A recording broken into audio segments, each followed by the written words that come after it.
you know what? This is my first ever podcast. Police Evo, for example, right? Yeah. How did that film come about? I don't know. Your latest and newest project that's coming out October 9th, Kifara. It was based on a true story. It was based on a real, actual murder story that happened in Bangsa. Say that, hey, this happened in my family. They do practice black magic, but it's just not that Western style that I put in Kifara. The sensitive issues, the do's and don'ts that they might feel offended, they might like it. So as a Malay guy, you have to understand that. I always try to subtly inject that Islamic values in my film. Sometimes we do need to censor some stuff. They've been given with all these crappy movies, you know. So that's when they start to lose trust in our local filmmakers. Curiosity is the key to the imagination. My girlfriend podcast, let's do this! Dream the impossible dream.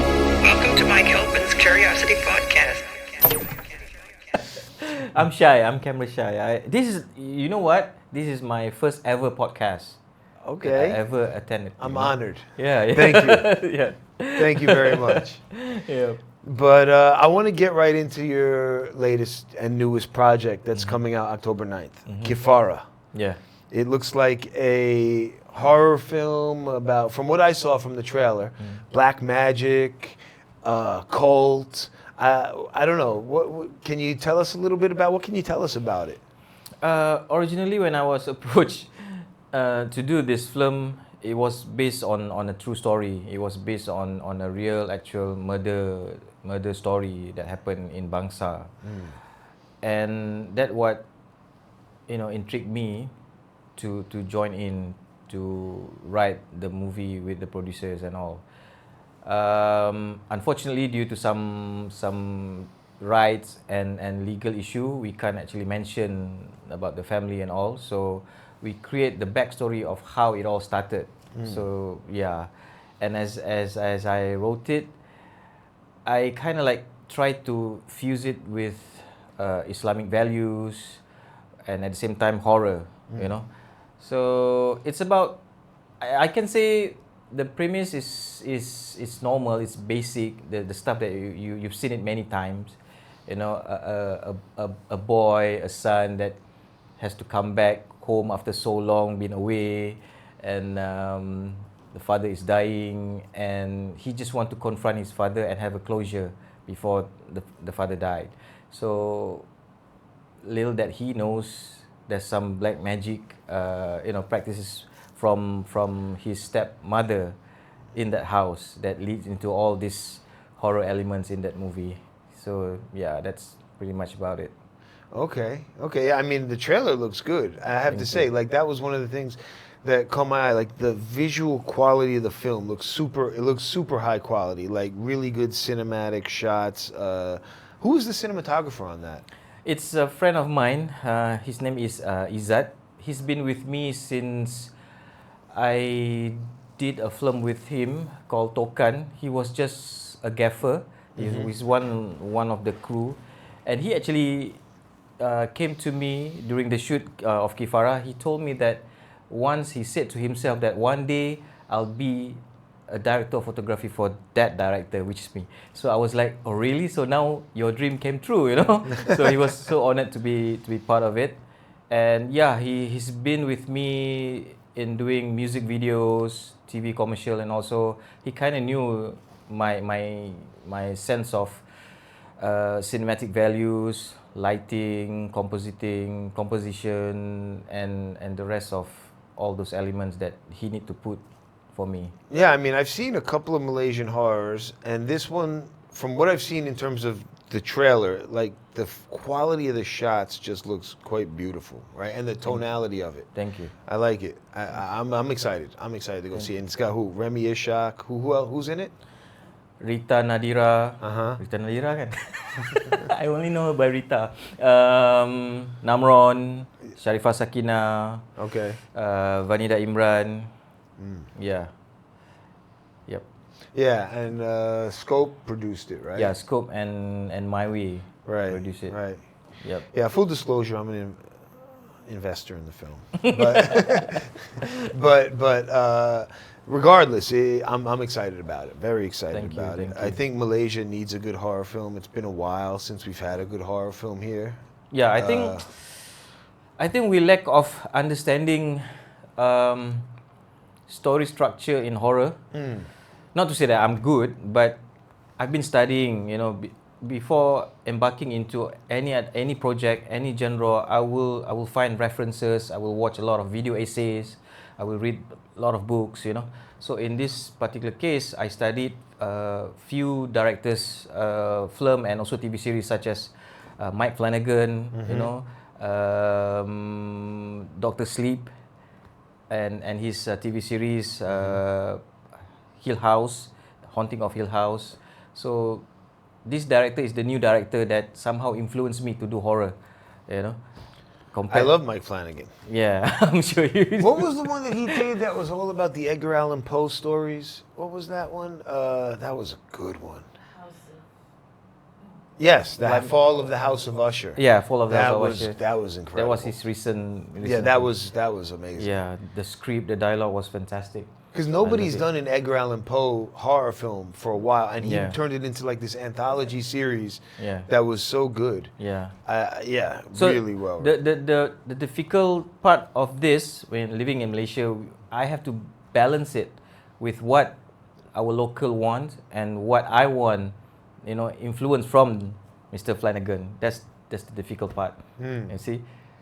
Yeah. So you turned it into a Ghaz film. I hope so, if that what you want to call. But at least Glenn, at least the nearest that I want to be compared of is with Joko Anwar from Indonesia. That's the closest benchmark that I would. Yeah, I mean, if you look at the trailer, I think it's definitely on par with Joko Anwar. I mean, and it's got that kind of this is the kind of film that takes it to like takes horror to a different level, right? Something that Malaysians probably haven't seen. Maybe not like, I don't know. I haven't seen it, so I want to do more. I even want to do the origin of Pontianak, but play with production design, wardrobe, costume, set design, that kind of project that I'm looking forward. Would you want to do more? You'd want to do more horror films? Yeah, I would love to do it. Okay, you've done all kinds. I mean, you've done comedy, you've done horror, you've done action, right? So I'm sure they all have their own unique perspectives, but which ones do you like? Which ones do you like the most? And how do you look at it when you approach them? Do you approach them differently? The one that I can play with cinematography and production design, that will make me feel this is the project that I've been waiting for so long, that kind of thing. Even though it's a love story, but if I can do something like Bajirao Mastani, I would do it. This Hindustan film, or even if it's an action film, but I can play with again production design, wardrobe, stylized set. I would love to do it. So as a director, right, I find that there's a few different kinds of directors, right? There's like technical directors, there's visionary directors, and then there's guys that are both. Like James Cameron is kind of both, right? He knows the equipment and he's also quite visionary. What category do you put yourself into? I can say I'm more towards Zack Snyder kind of director, whereby he's quite a visionary director, and he cares about the look and feel of his film, and at the same time, he paid attention to the characters as well, So he's inspired me after I watched the movie 300 for the first time, and that's when I tried to mimic his style in my music video called Menjelma by Kai. So we actually shot all the music video 100% on blue screen, and I composite it with some surreal environment just to mimic the 300 feels back then. So I'm more towards towards that actually. I love that movie, 300. I mean, at the time, people don't realize, but at the time, it was like visually groundbreaking. Like nobody had ever seen like an aesthetic like that. It was.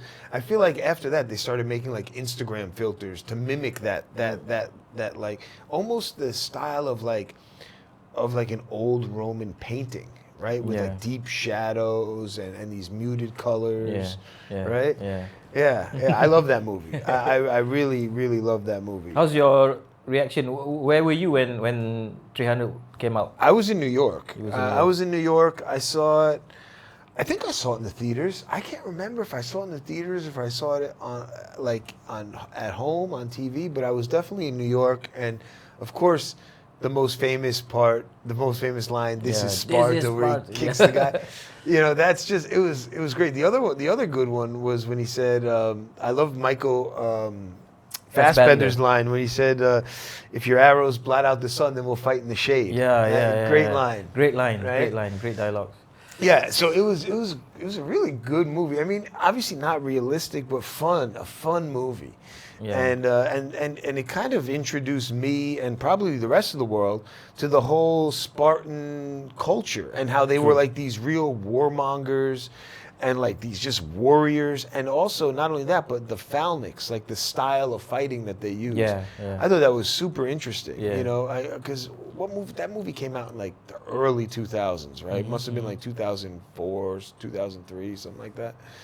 And so to me, that was I love historical movies not only for the entertainment, but also because, you know, taking little bits of learning of like what may have actually been true to that time period. And that stuff, like how they lived that way, was real. Like those guys were real warriors, you know, and that's saying something. So I can imagine if I can do that kind of film, but in a Silat world, you know, that would be cool. That would be cool, right? That would be very cool. Yeah, because Silat is I find that Silat is like a very cinematic style of fighting too. Like it's very fast hand movements. Like it looks good on film. Yeah. You know, yeah. So okay, but you're also sponsored. Like, do you have a deal with Sony or something like that? Yeah, I'm the ambassador for the Sony Cine line cameras. Right. So they're releasing all the cinema lines such as FX6, FX3, Burano, and also the Venice 2. Yeah, but for Kifara, I did use Sony Burano. It's a new camera, but it's slightly in between of Venice 2 and the FX line. So that's why I think it helps to enhance the visual of Kifara, you know, with the color grading and all. So to understand, back to your question just now, I'm also quite a technical guy that I'm into camera, you know, and I know the terminology, the post-processing of it, and to capture it. In order to get this look, you have to capture it this way. So it's important for me to communicate with the DP, and the DP also important to have that knowledge. You know, so everything will come together, and we can produce this quality image at the end of the day. You know. So then I would say that you are a very well-rounded director in terms of knowing the technicals of the cameras and the equipment, and so that's rare. I mean, that's like a true professional. I think it's important now because in the US, I think a guy like me actually know everything. They just do social media content, but they are good. You know, if you watch the YouTube or Instagram reel, you can see the production value that they put, and these people is actually like where I am now in Malaysia. So imagine them working here. I think a guy like me, jobless, man. Come on, give yourself some credit, dude. You've created the seedlings for some of the biggest blockbusters in Malaysian history, like Polis Evo, for example, right? Yeah. How did that film come about? I don't know. All I know is that I was working under 2 million ringgit of budget, under the hot sun, under long hours of working, but I had great crews, you know, that really want to do something different. That budget was only 2 million ringgit for that movie? For the year 2013. Okay. Yeah. Wow. So it is what it is. A lot of blood, sweat, and tears. Yeah, literally. Yeah. Tears is when I have to, swallow some decision that I have to make, that I have to oblige, that I have to let go certain things.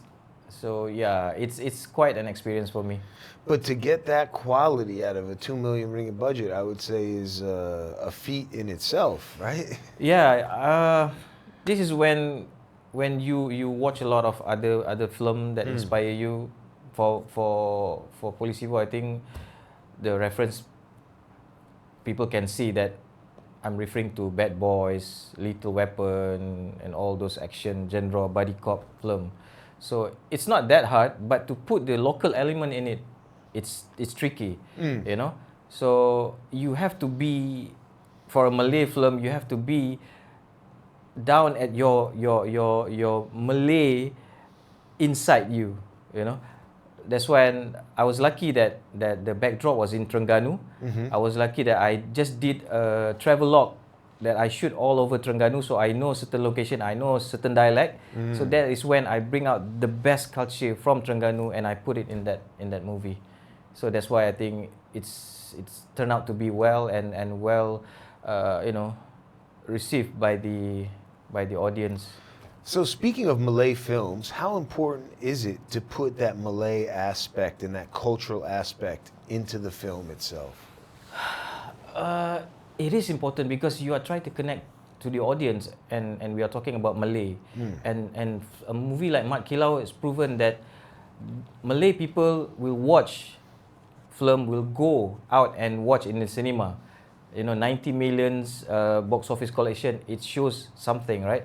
So you have to be careful with that. You have to know what are the issues, the sensitive issues, the do's and don'ts, that they might feel offended, they might like it. So as a Malay guy, you have to understand that, in terms of religion, or even songs that they like or they hate. So you have to be careful with that. Yeah. Okay, so speaking of Malay culture, then, how much of that did you incorporate into Kifara? I always make fun of it.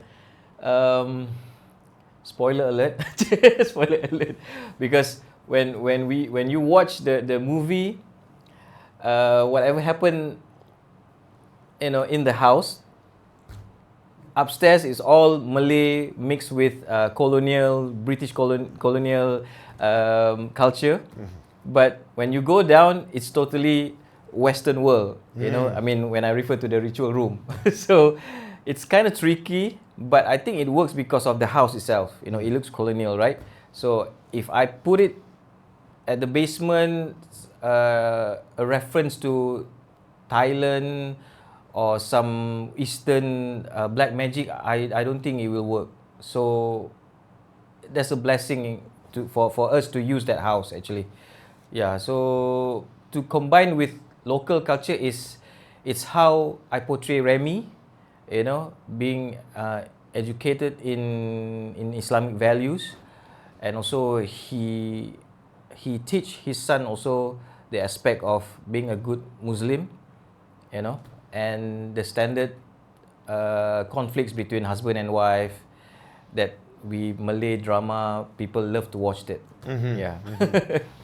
Is that something that happens quite often, like in reality? Like, is it art imitating real life or real life imitating art? Is there a lot of drama? That's pretty much. Yeah? Yeah. Okay. Yeah. Because you need to connect with the audience. You need to give something to the audience that they can connect. And I'm sure when they watched it, some of the audience will say that, hey, this happened in my family. They do practice black magic, but it's just not that Western style that I put in Kifara. Okay. Yeah. Okay.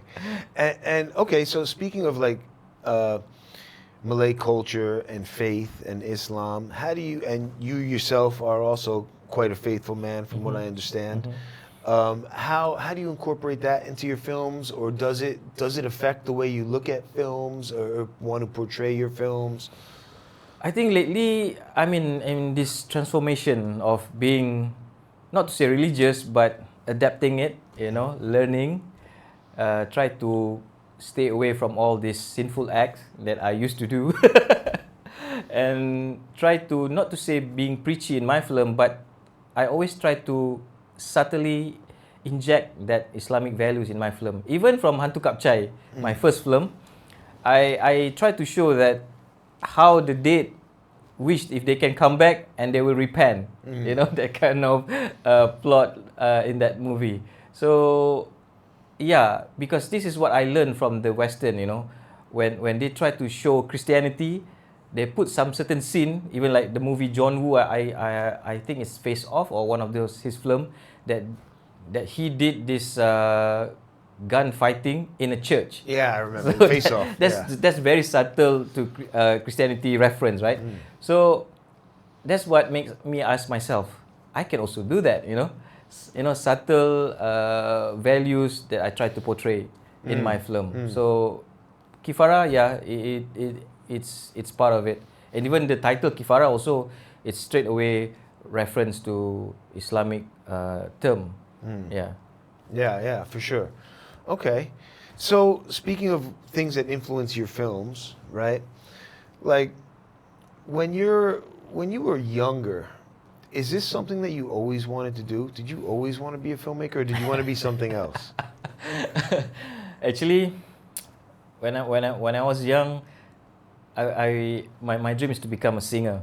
Okay. Yeah, because I love to sing. Okay. I remember I always sing Careless Whisper in a song competition since I was in Standard 1 until Standard 6, and I always got number 2 in a singing competition. Oh. That is how much I like that song.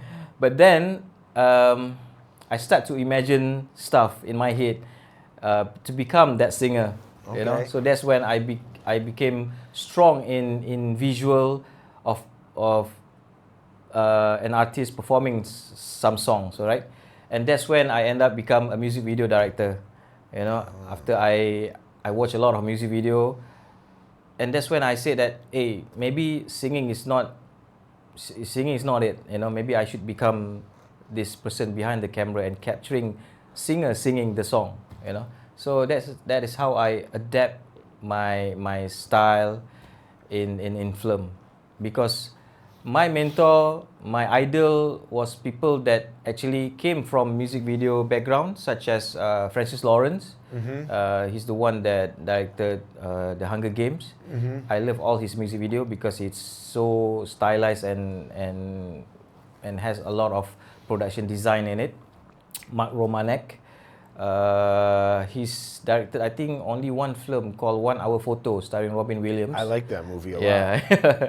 But his work of music video was so fantastic, you know. And he crossed genre of music. He can do rock, he can do pop, he can do Taylor Swift, he can do No Doubt. So that what intrigued me to become a music video director. Then I follow another film director's footstep, which is David Fincher, where he did all this narrative music video for Madonna, for Michael Jackson, and then he came out with his film Seven. Of course, before that he did Alien 2, which he kind of like disowned it. And no, Alien 3. Alien 3. And then he moved to Seven. Okay. So all these directors sort of influenced me to become who I am now. Okay, Ridley Scott also did like 1,000 movie videos or something, music videos before he did movies back in like the 60s and 70s. Yeah. So what about films? Like growing up, what films actually inspired you? Like what were some of your favorite films that you were like, I think I could do this? Or, you know, were there any films that you really liked? I think Spielberg. Yeah, because he always put family values in it. You know, even if it's Jaws, if you watch Jaws, it's not about the shark. It's about the father and son relationship in that film. You know, same goes to with E.T. You know, and Jurassic Park and all those films. So yeah, that's when I also infuse it in my films, such as Hantu Kapcai, where we have this the mother and son relationship. even though it's just an action film, even though it's just a rampage genre, you know, but looking at his work, that's what made me care about the characters, you know, just like what Spielberg did for all his films. Yeah, I mean, Spielberg to me also kind of raised the bar in terms of filmmaking. Like from the 70s, he essentially created the blockbuster, right? Yeah. Like he created the summer movie blockbuster. And he was able to facilitate this relationship, particularly with like John Williams, right? With this one composer where they put this element of this orchestrated music into the films, where each film had like this you know theme, this series. I mean, and imagine Jaws, for example, right? It's like two notes. Yeah. Two notes that could create the man. vibe Yeah. of something so scary. Yeah. But yet again, it goes back, like you said, it goes back to, you know, family aspects, Yeah. right? And that's yeah, it's interesting. I mean, Spielberg was one of my favorite filmmakers too. One of my big influences in films in general. So the way Spielberg kind of raised the bar for summer blockbusters, I gotta say, like, I'm gonna give you some kudos here, because I feel like Polis Evo would kind of raise the bar for like action films in Malaysia, Malay action films, right? Back in 2013, it was a major box office success at the time. And it's created now this whole franchise and it's even created some big like Zizan Razak, you know, Yeah, friend yeah, of yeah. ours, who's now a superstar.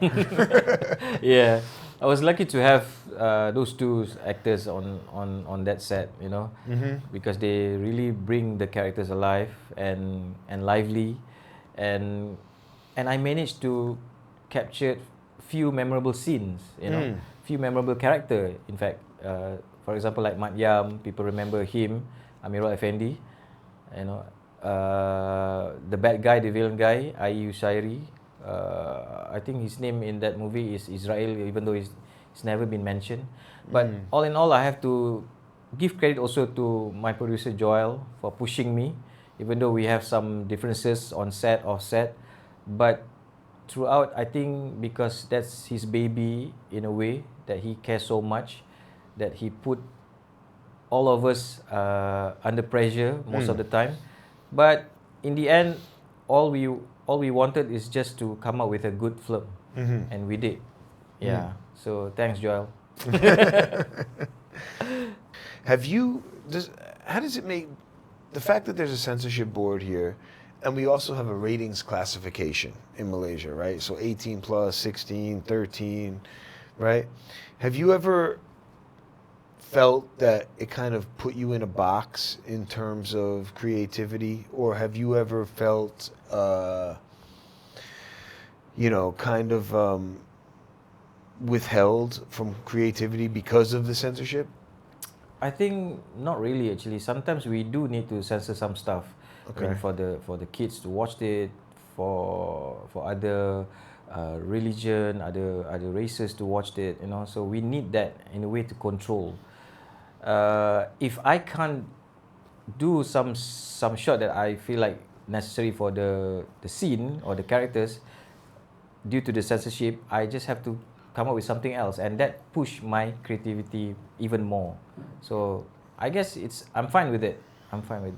That is another form of creativity, right? Yeah. Being able to find workarounds and other ways to do it. I always tell this story about James Cameron. When he was young, not even a filmmaker, he was working in this SFX department of ILM? Industrial Light Magic? No. He was working for Roger Corman. Okay. Roger Corman. So basically, he came up in the Roger Corman school. All the big guys came up in the Roger Corman school. Basically, Roger Corman was this like grade B movie producer, and he would make like a movie a month, right? So everybody just went to Roger Corman School of Movies. And James Cameron was working in the special effects department, and some producer was walking by and watched him. He was trying to get worms to wriggle on like a mutated arm or something like that. And nobody could figure out how to do it. So James Cameron hooked it up, because he also has a physics background, hooked it up to an electrical shock therapy, and he shocked the actual plate that the worms were on, so they would start to wiggle because they got electrocuted. Yeah. They're like, wow, this guy's, solving problems.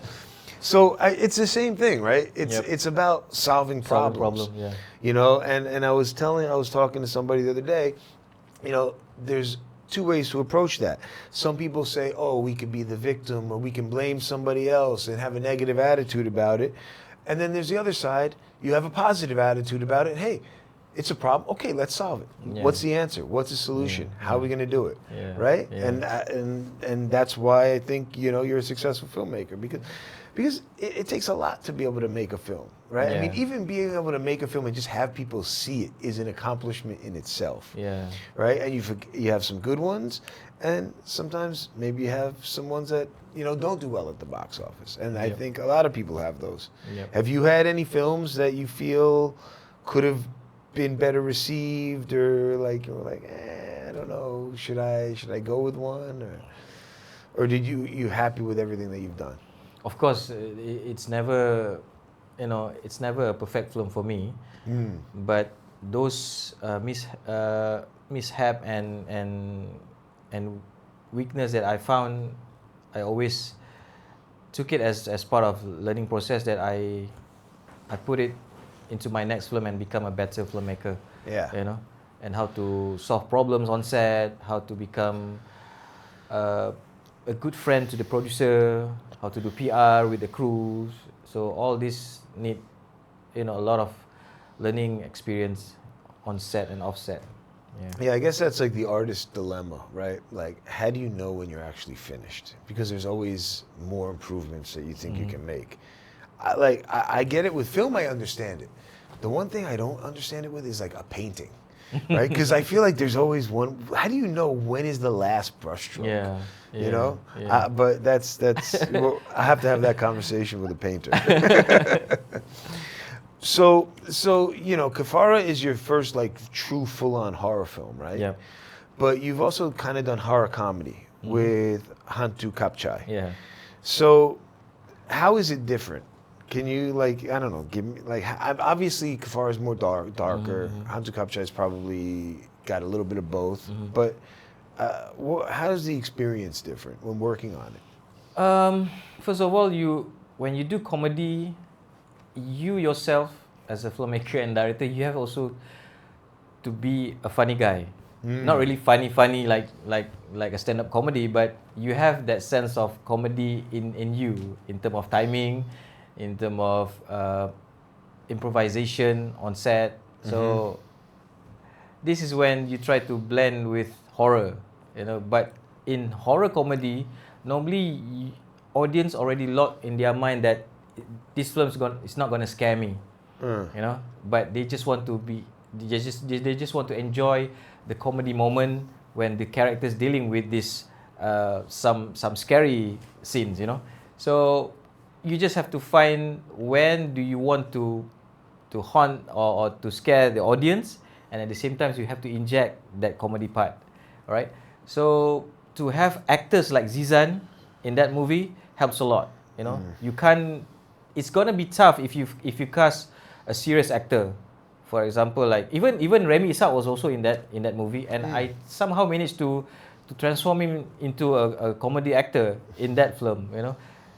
But in Zizan contact, yeah, he has to come from this background, otherwise it won't work, you know, because you have to push a bit of slapstickness in it, you know, in terms of expression, in terms of the way you throw the dialogue. So I think Zizan we made the right choice to choose Zizan. Oh yeah, I mean, he's a funny guy. There's no doubt about it. You know, Yeah. brings like this positive, bubbly like attitude. You know, I don't know how to explain it. You know, but okay, so you know, you went from basically transforming, I would say, Malaysian action genre, and you've done horror, you've done horror comedy. I think right now the Malaysian cinema landscape is probably the best it's been ever, right? Because you're making these bigger films, just the Malaysian cinema overall. It's getting bigger films, bigger box offices, and audiences want to see local stars and local films being made, because with streaming on hand, I feel like everything has gotten a little bit more localized. Do you see the same thing happening, like with Netflix and everything else, like these huge successful shows like Money Heist, for example, right? A Spanish TV show. We would have never been able to watch that 10 years ago because it's a Spanish show, but now you can watch it. So I think Malaysia has that opportunity. Do you think Malaysia has that opportunity to be able to, maybe make something that people can see all over the world? Yes, we can, but we need a lot of support, from not just from the grant from the government, but support from the locals, that they would want to watch it and they trust in certain directors' touch, when they know that this director is coming out with these films, so we need that support. Then we can talk more about that film gonna reach out to the entire world. And also in terms of content, we need to come up with something different that other people from outside of Malaysia, has not seen it before. That's why Squid Game works, because they inject the cultural value in it. The traditional game in Squid Game. But if you watch that film, it's all about killing, it's about murdering people. But when they inject that local culture, that's why it's become so stand out, and different from the rest. And it's kind of cool because, like, watching Squid Game as an American, I never knew about any of those games before, and now I know about all of them. My kids want to play them, So it's a great way to spread your local film. It's a great way to spread your local culture around the world if you could do it right. Do it right means through a commercial way. Yes. Because the plot is still the same. I mean, it's just remind me of this movie, Japanese. It's not to say horror movie, but it's a thriller. It's called. It's a game genre as well. Battle Royale. The movie called Battle Royale. It's been done in the 90s, if I'm not mistaken. It's just like Squid Game, But for Squid Game, they just inject this cultural value in it. Kind of like the Hunger Games, even a little bit, right? One of these dystopian sci-fi kind of films. I like films like that, though. I remember there was a Spanish film that came out on Netflix. I think it was a Spanish film called The Platform. Right? Which interesting to me. It's like, it's all about the premise. Like, I imagine someone pitching that movie. They're just like, all right, we're gonna have a building with a platform in the middle, and it starts out with a lot of food, and then it keeps going down, and by the end, the people at the bottom get no food, and it kind of mirrors society. Right, the people at the top are the rich, and the people at the bottom are poor. And Squid Game did the same thing, and so did the movie Parasite. Right, it displayed this like giant poor versus rich people. Yeah, and that's powerful, and it's happening here a little bit more, right? The B40 is getting louder. I mean, you see what's happening in Asia, particularly in Indonesia, Nepal. I saw today there's in the Philippines, there's some, like, I don't know, protests, riots breaking out. I'm like, oh my God. Don't let this come to Malaysia, please. We're not that here. I think we're safe because here we're good. Like, those people are in much worse situations. Malaysia is in a better situation than those other countries, I believe. So let's keep it that way. Guys, keep providing jobs for people. Raise your rates. But with all these bad things going on in the world, I think it's important for people to have an outlet for escape. And I always found that the movie industry is a really good place to go and just take a vacation from the world for 2 hours. But do you think that Malaysian audiences sometimes might underestimate Malaysian filmmakers compared to a Hollywood filmmaker or a Japanese anime film or a Korean film, for example? I think it's due to the fact that they've been given with all these crappy movies, So that's when they start to lose trust in our local filmmakers, which I can't blame them as well, So I just need to keep performing and also be consistent in my work. you know. That's why I've been quite selective, who I will work with, the material that I'm going to work with, the journey that I'm embarking, you know, into. So I can come up with something interesting and always something new from me that people want to watch. And like what I always said, you know, on my hashtag in Ghaz We Trust. So trust me in that sense, in the artwork that I'm going to give, you know. Yeah. Yeah, hey, I think you're right, you know? I think you're right, though, because, like, I mean, look, I think Malaysian trust in local cinema is probably at its highest right now with certain directors and with certain actors. Yeah. Because they trust the directors to perform properly, and they trust the actors to choose good projects. Yep. Right? So, I mean, you know, there've been some pretty big films in the last couple of years. 50 million, 30 million, 90 million, Matt Keelau, right? Yeah. So there's potential. I think there's definitely potential. And you look at some of the box office from Hollywood films, they're not comparing. You know, they're at like 12 million, 15 million, 20 million. So they're there, and you heard it here. In Ghaz, you trust. Anyway, for the money that they actually pay to watch a movie, these days we have to give them more, you know, because it's not cheap anymore to buy tickets and the experience that they hope for when they watch a movie.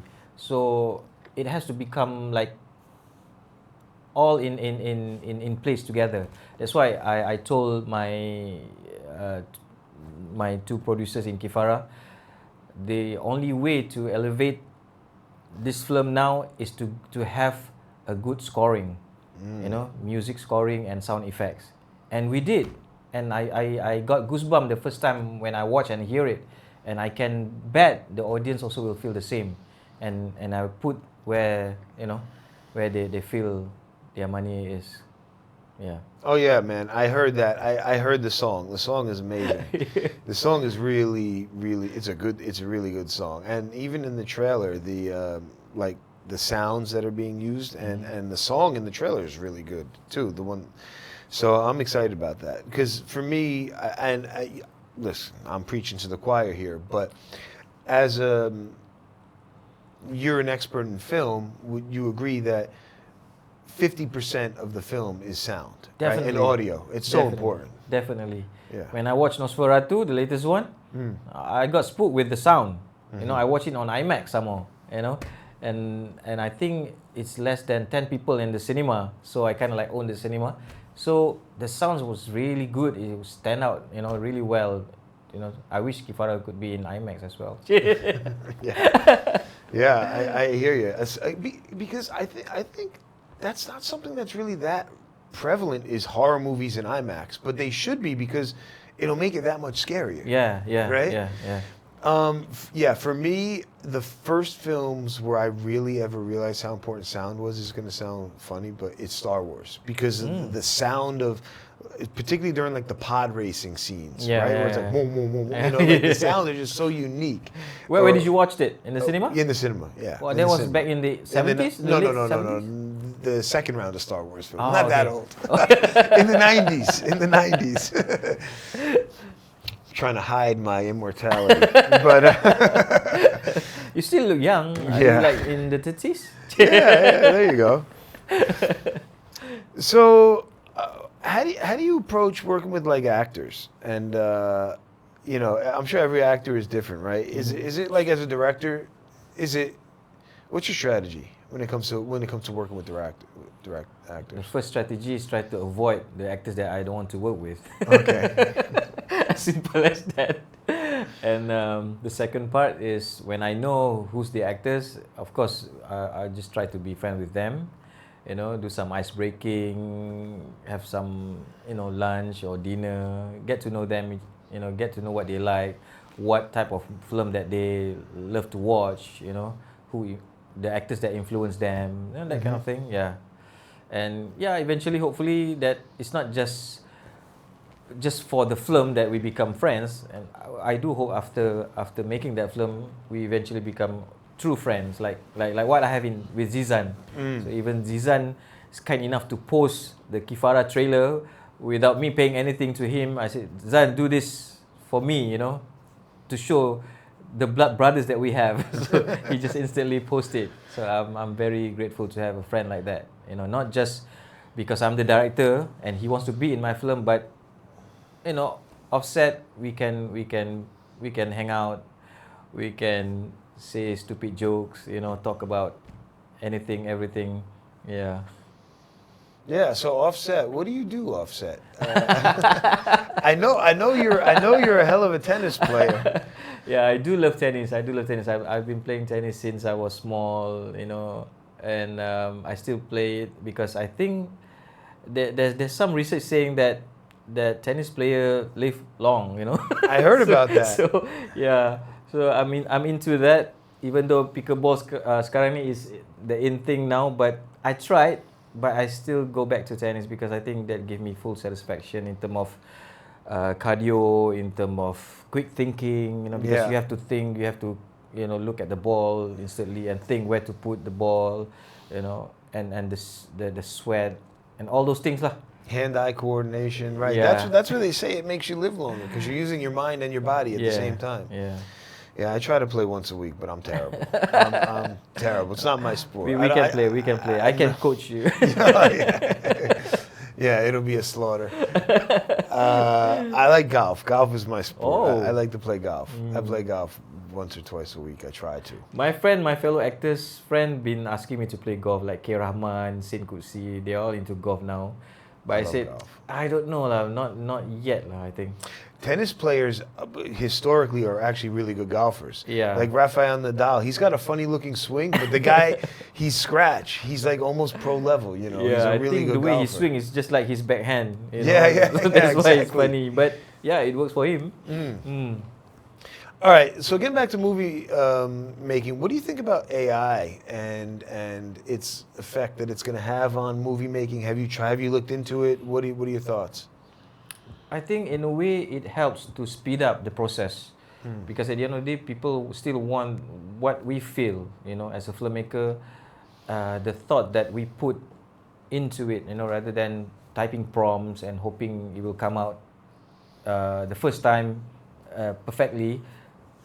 And it's just help to visualize it, you know, even better than what we have now. Like do the normal storyboard, that all the mood board. So I kind of get into that rather than hoping that it will transform everything that I envision it, you know. So I don't feel it's a threat for me, but we just have to embrace it and adapt to the technology. I think it might be a threat to Hollywood, but I think AI is going to help Malaysia and other smaller countries with smaller industries level up their game in terms of filmmaking, right? True. Like now, if you have a 5 million ringgit budget, you get, let's say you get to a certain level, you start implementing AI, you'll bring it up to another level that makes it look like it's a 10 million ringgit budget or 15 million ringgit budget, right? Yes. Maybe it might even be able to scale it even higher, where you could even make, you know, a 5 million ringgit budget look like a blockbuster. That's very possible too with the right expertise, I think, in the future. Even in the story development, AI helps us also in terms of fixing whatever flaws that we might overlook. You know, like I did try once. I wrote a short film script, you know, and then I just give it to ChatGPT and I asked them to analyze it, right? You know, and they came up with something, you know, better than what I never thought of, you know. So in a way, it helps to improve our storytelling. Yeah, you can't let it actually put the words in the actors' mouths because it's not human enough yet, but it can certainly helps with the editing process, I think, for sure. Yeah, for sure. Looking forward, what do you see yourself? You have some projects after Kifara coming up that you're working on?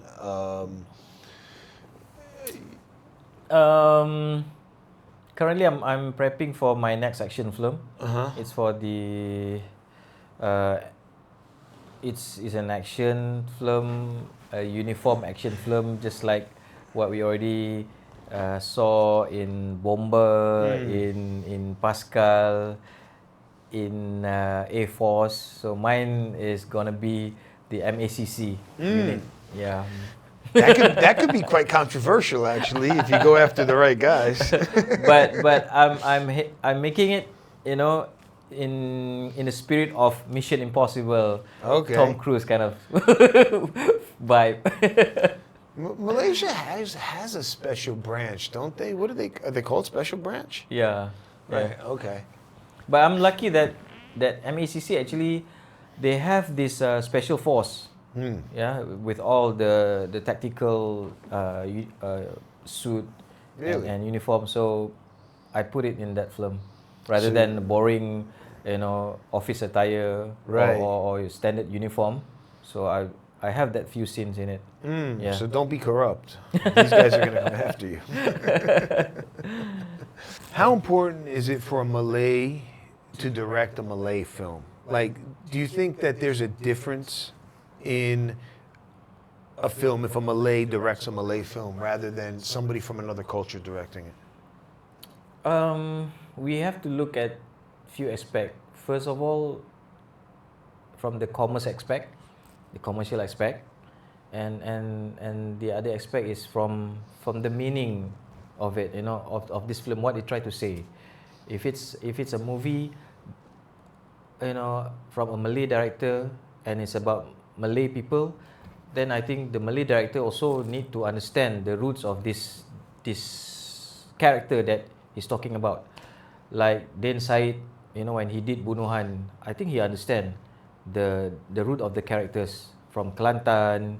I think he's also from Kelantan, so he can write that Bunuhan script, you know. And same goes to me when I wrote Polis Evo, and the thing happens, the setup is in Terengganu, even though I'm from Johor, you know, down south. And like I said just now, I was lucky that I did a travelogue of you know, Terengganu states, so I can understand better. So it's important for you to understand where the root from, you know. Even if I have to direct a Chinese film, I have to do a lot of research. I have to do many months of research or hanging out with Chinese people to understand the roots. But it won't be the same because emotionally it's just not there, you know, because it's how you're being brought up, your life experience being Malay or Chinese that somehow translate in that film, you know. I agree. I actually agree with you. You know, I heard Denzel Washington say a really good quote once about a black guy directing a black film and how it's not race, it's culture, right? Like a white guy is never going to know what, you know, the curling iron that a black woman's doing in the morning smells like, or like or you know what I mean, or like a Chinese guy is never going to know what it feels like to put his head against the ground when he's praying to Islam or praying to Allah. Yeah. Right? But a Malay will. Yeah. You know, and you can make that translate visually or on cinema Yeah. in a way from your experience as someone else would not be able to. Yeah, and also, for example, like when you use reference as a Malay guy praying, you know, on his knee. If it's a Chinese director, maybe he's just shoot it and capture it in a form, and that's it. But for me, as a Malay Muslim, I would go more in detail. I might have some close up, or I might put some music or some sounds that, as a Muslim, I know how it feels when you on your knee or you bend down in your prayer, you know. So that's how it differentiates between all these races. Yeah. Exactly. I agree. You know what it feels like, you know, when your head hits the ground. Yeah. And that's a different feeling than just watching someone else do it. Yeah. So to say how to make Malaysian film, I think it depends on the subject that you try to tackle, you know, and also the characters in your film. because to me, if it's a Malay film, it'll be more meaningful if it's directed by a Malay director. Yeah, but if some other races want to direct that Malay film, I think they should do more homework and research about the subject matter that they trying to portray on big screen. It is important. I agree. And vice versa. I agree. I think it is important. Thank you for sharing that. I have one last question for you. What would you say to young people who want to get into the film industry? And what kind of advice would you give to them, or what would you say to them? I would say embrace the technology, but don't abuse it. And you have a lot of platform these days. Unlike me, I have to find ways to showcase my work. Back then, when I did my music video, I just hoped that MTV would choose and air it. And to see my music video has the logo MTV beside it, I was so proud of it back then. But now you have YouTube, you have your own channel, you have your own Instagram reels and all, you can showcase your work. So there's no excuse for you to come up with something good. And there's always reference that you can watch and learn, which is good, which is bad. So of course you want to be at the best, so you have to follow the good ones, right? So use that technology, use that platform, and be good at what you are, and try to stand out from the rest. That's what I would advise to the young filmmakers. And don't forget the story. At the end of the day, story is number one. Yeah. Ghaz Abu Bakar, thank you very much, man. I hope it inspired you. Yeah.